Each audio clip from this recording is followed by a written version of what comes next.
Hello, good morning students. Today in 8th class mathematics we are continuing the second exercise 8.2. 8.2 में question number 6 से start कर रहे हैं. Question number 6 में during a sale a shop offered a discount of 10% on the marked prices.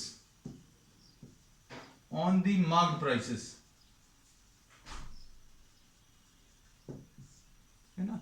अब इसके बाद क्या दिया है, what would a customer have to pay for a pair of jeans marked 1450 and two shirts marked rupees 850 each. अब इसमें देखना, इसमें इन्होंने दिया है mark price for two things is given. Mark price for jeans की मार्क प्राइस 1450 है और शर्ट की मार्क प्राइस जो है दैट इज रुपीज 850 है ना. So the person is buying two shirts. तो ये टू के लिए कैलकुलेशंस अभी हम लोग कर लेंगे. टू के लिए कैलकुलेशंस मतलब दो का मार्क प्राइस 1700 रुपीज आ गया और एक जीन्स दो shirts, one jeans and two shirts है ना. अब डिस्काउंट देखो, discount is how much 10%. So discount on jeans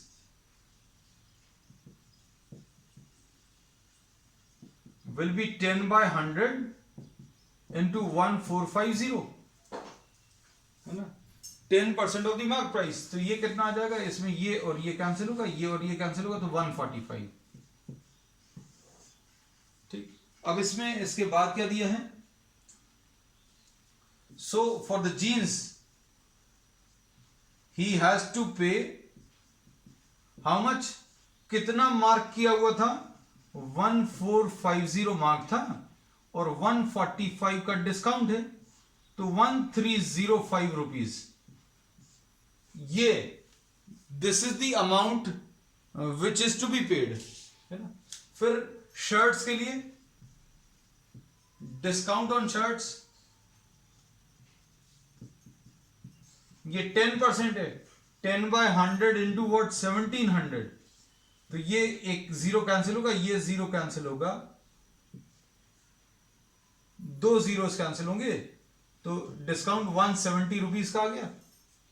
अब फॉर द शर्ट्स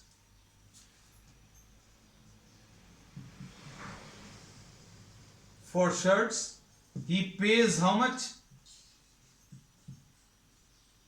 1700 तो मार्क प्राइस है और 170 इसका डिस्काउंट है तो 16 और 1530 ऐसा कुछ आ जाएगा.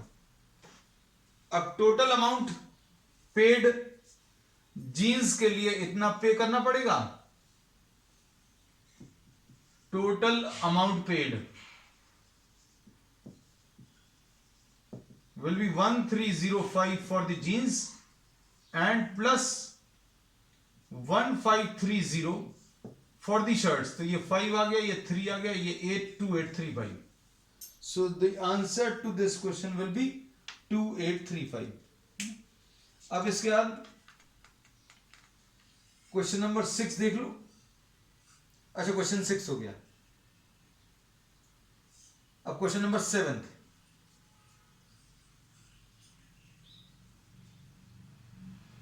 क्वेश्चन नंबर 7 में इन्होंने क्या दिया, a milkman sold 2 of his buffaloes for rupees 20,000 each. किसी मिल्कमैन ने 2 बफेलोज बेची 20,000 रुपीज ईच की है. और फिर इसमें इन्होंने कहा है on one of these he made a gain of 5%. And on the other he made a loss. अब इसको क्वेश्चन नंबर ये 7th है, selling price of first buffalo 20,000, selling price of second ये भी 20,000 है ना। तो सेलिंग प्राइस ऑफ बोथ ये 20,000 प्लस 20,000 ये 40,000 है ना। अब इसके बाद प्रॉब्लम में क्या दिया है, on the first and on the second he is making a gain of 5%,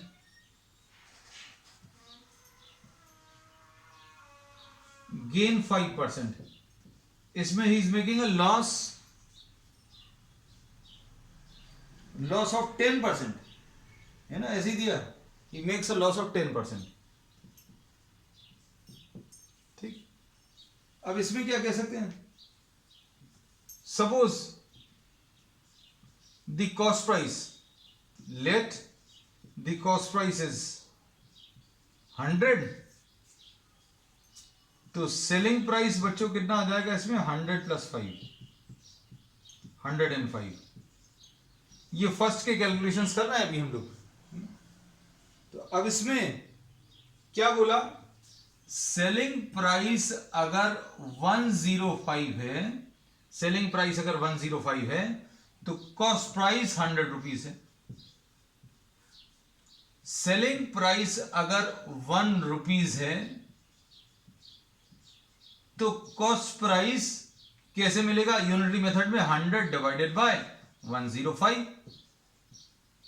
लेकिन सेलिंग प्राइस इसका 20,000 दिया है, so if the selling price is 20,000 then the cost price will be, निकाल सकते हैं कॉस्ट प्राइस कितना आ जाएगा, सेलिंग प्राइस अगर 1 है तो कॉस्ट प्राइस 100 अपॉन 105 है।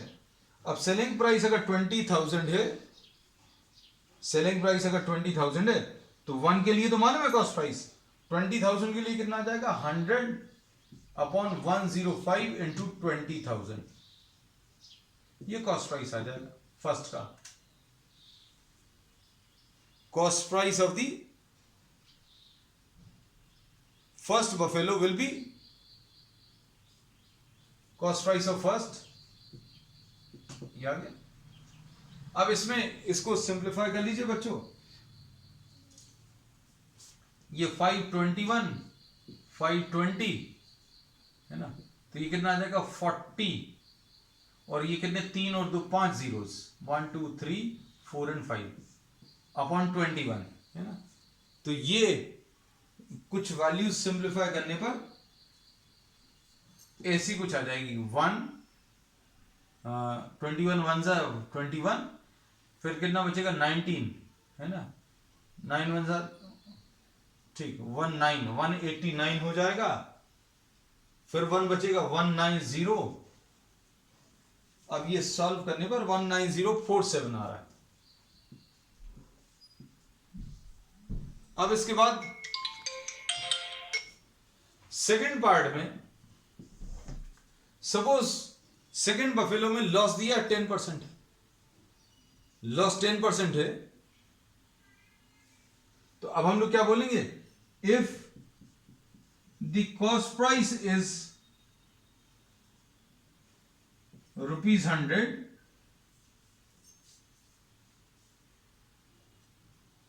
then the selling price will be 100 minus 10, यानी 90 रुपीज, ऐसा कुछ आएगा। अब इसमें क्या बोल सकते हैं, इसमें ये बोल सकते हैं if selling price is 90 then cost price is 100. If selling price is 1 तो cost price कितना आ जाएगा 100 divided by 90, लेकिन selling price 20,000 है, so for the second buffalo selling price is 20,000, तो कॉस्ट प्राइस कितनी आ जाएगी बच्चों? कॉस्ट प्राइस इसकी 100 डिवाइडेड बाय 90 इंटू 20,000। इसमें ये टर्म्स कैंसिल हो गए, तो ये कितना आ जाएगा सॉल्व करने पर? ये सॉल्व करने पर 9 2s are 18, फिर से 2s are 18, ये 2s are 18, ये सभी जगह ये 22,000 ऐसा कुछ आएगा, 222। तो अब हम लोग इसमें क्या बोल सकते हैं, क्या कैलकुलेट क्या करना है इसमें? फाइंड इज ओवरऑल गेन और लॉस। अब देखो इसने फर्स्ट वाले के ऊपर गेन था, तो फर्स्ट वाले की कॉस्ट प्राइस, फर्स्ट की कॉस्ट प्राइस 19,047, सेकेंड वाले के ऊपर लॉस था, तो उसकी कॉस्ट प्राइस 22,222। तो टोटल कॉस्ट प्राइस निकाल लो। पहले वाले की कॉस्ट प्राइस 19,000 को चाहिए, सेकेंड वाले की कॉस्ट प्राइस 22,000 को चाहिए।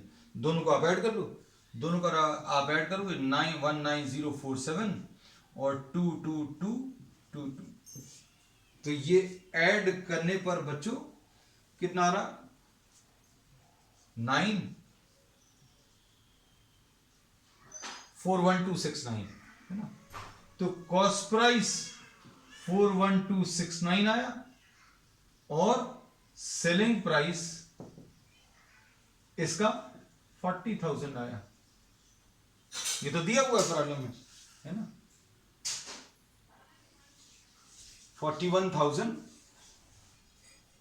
कॉस्ट प्राइस है और सेलिंग प्राइस कितनी आई है? कम आ गई। कॉस्ट प्राइस इसकी 41,269 था, सेलिंग प्राइस कम है, so he will be making a loss. और लॉस अभी आप निकाल सकते हैं 962,126 time. So there will be a loss of how many rupees?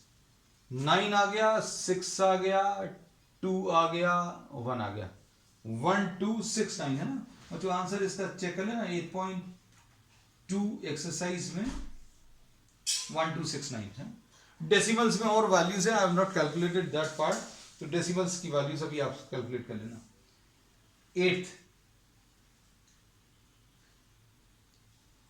तो बहुत सिंपल है, इसमें सीधा सीधा अगर परसेंटेज अप्लाई करना तो प्रॉब्लम्स आर इजी, है ना।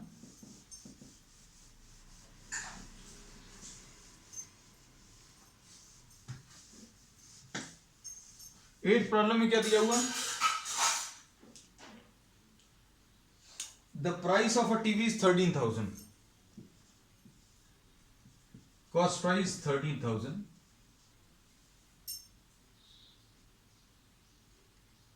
अब द सेल्स टैक्स, टैक्स इसके ऊपर 12% है ना। तो टैक्स आ कितना जाएगा?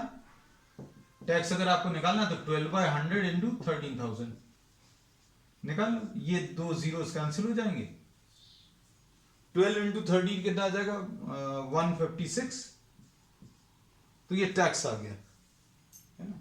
अब इसके बाद इसमें आपको नेक्स्ट इसमें क्या करना है? क्या चीज कैलकुलेट करनी है? Find the amount that Vinod will have to pay, total amount to be paid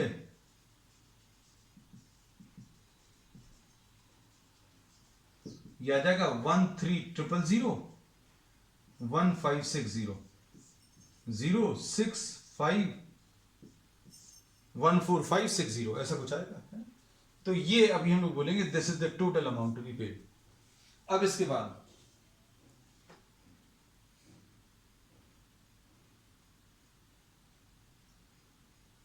question number 9 है ना। क्वेश्चन नंबर 9 देखो बच्चों,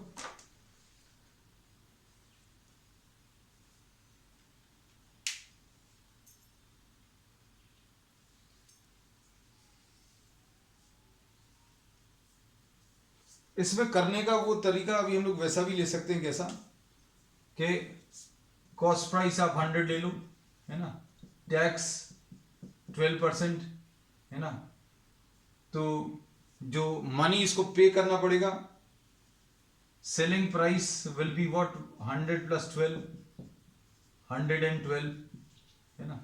अब कॉस्ट प्राइस अगर 100 है तो सेलिंग प्राइस 112 है, और कॉस्ट प्राइस अगर 1 है तो सेलिंग प्राइस बच्चों 112 डिवाइडेड बाय 100 है। लेकिन कॉस्ट प्राइस कितना है 13,000, तो सेलिंग प्राइस कैसे मिलेगा 112 अपॉन 100 इंटू 13,000 है ना। तो ये भी एक तरीका है। ये तरीका अभी हम लोग यही डिस्कस कर रहे थे मोस्टली। अभी एक आध दो प्रॉब्लम्स अभी हमने शायद अलग तरीके से ले लिए। 112 into 13 will be 14560। Question number 8। अब इसके बाद क्वेश्चन नंबर 9 देख लो।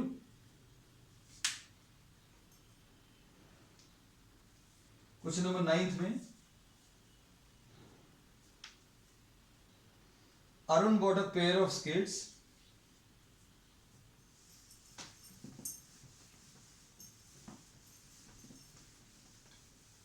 ये यूनिटरी मेथड हमारे ख्याल से ये इजी रहेगा तुम लोगों को, क्योंकि इसमें कैलकुलेशंस बहुत ज़्यादा नहीं करने, बहुत ज़्यादा दिमाग भी नहीं लगाना है।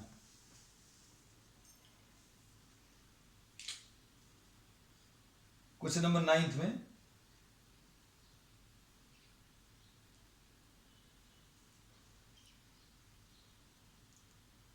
Mark price,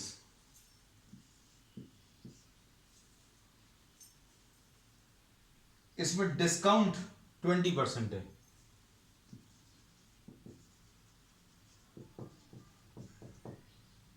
and he page how much, page 1600 1600। Find marked price. अब देखो क्वेश्चन कैसा होगा। मार्क्ड प्राइस, इसको एमपी लिख देना है। Suppose MP is 100 rupees, discount 20 rupees है ना। तो अब इसके बाद he has to pay how much, he pays 100 minus 20 यानी 80 रुपीज। ठीक है। सो if he pays 80 rupees, then the marked price is 100। अगर वो 80 रुपए पे कर रहा है तो मार्क प्राइस कितना 100, क्यों? क्योंकि 20% का डिस्काउंट है। And if he pays 1 rupees, then the mark price will be 100 by 80, ऐसा कुछ आएगा। Now he is paying 1600, he pays 1600 rupees, then the mark price will be 100 by 80 into 1600। Solve कर लो इसको, ये 0 और 0 कैंसिल होगा, 8 2s है ना। So this will be what 2000 rupees. ठीक है। तो प्रॉब्लम में आपको क्या दिया हुआ था कि भाई वो गया, उसको डिस्काउंट मिला, डिस्काउंट मिलने के बाद 1600 रुपीज पे किया, तो मार्क प्राइस उसके ऊपर लिखा कितना था वो निकालना। तो मार्क प्राइस 100 लिया, डिस्काउंट 20 का लगाया, तो पे कितना पड़ा, करना पड़ा 80 रुपीज है ना। अब इसके बाद अभी हम लोग क्या कर रहे हैं, देखना आप ध्यान से।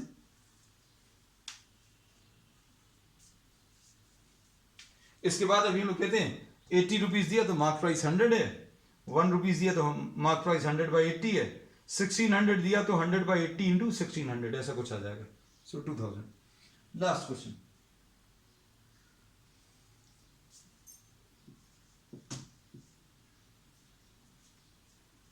I purchased hair dryer for 5400 including 8% VAT।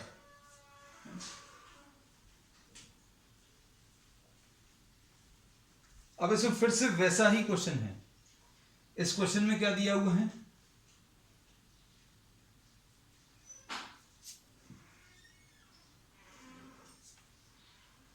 I purchased a hair dryer for 5400 including 8%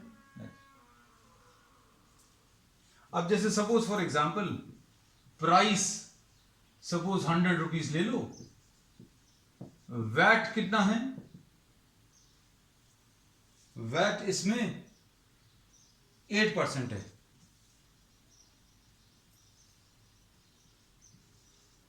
हाँ, वैल्यू इंक्लूडेड टैक्स है बेटा, ये 8%, वैल्यू एडेड टैक्स है 8%, तो ये 8 रुपीज है।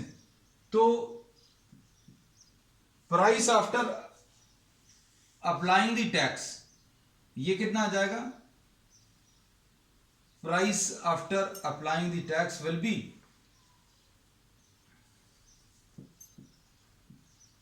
The purchase price for the customer will be 108, है ना। अब देखो, अब इसमें उन्होंने क्या बोला है, परचेज प्राइस अगर 108 है तो कॉस्ट प्राइस जो है 100 रुपीज है ना। और परचेज प्राइस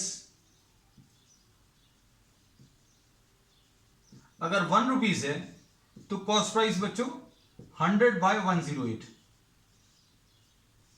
और कितना 5400 परचेज प्राइस इन्होंने प्रॉब्लम में दिया है 5400, तो cost price the actual price लिख सकते हैं अभी हम लोग इसको, actual price, so the actual price will B 100/108 into 5400, ये 5400, आई एम सॉरी, ठीक है। अब इसको सॉल्व कर लो, ये 5 टाइम्स कैंसिल होगा, so the answer to this will be what 5000, ठीक है। So this finishes the first exercise, sorry the second exercise, and on the next turn we'll be starting what the compound interest, ठीक है। That's all for today.